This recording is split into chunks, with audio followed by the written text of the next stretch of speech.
Yene bita ala tene luho abu aliabe untulu don behind the tatalu ngalo echoha chushi nagon tiziko madya atobyote ulata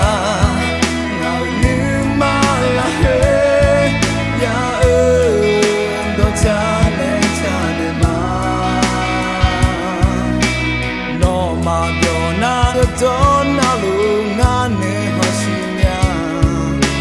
Juicy night my tape la song Yeah Oh mo shisha hada kuni No ta ta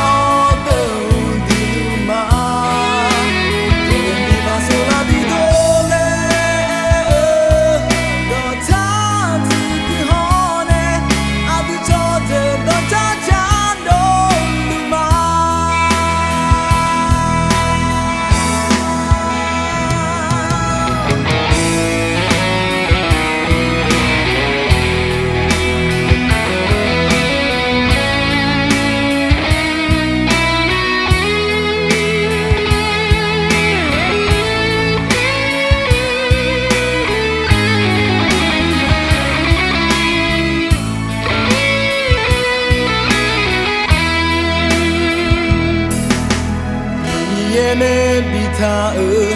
ala tene luho abu aliabe untulu don behind the tatalu ngalo echoha chushi no gon tiziko madya atobyote ulata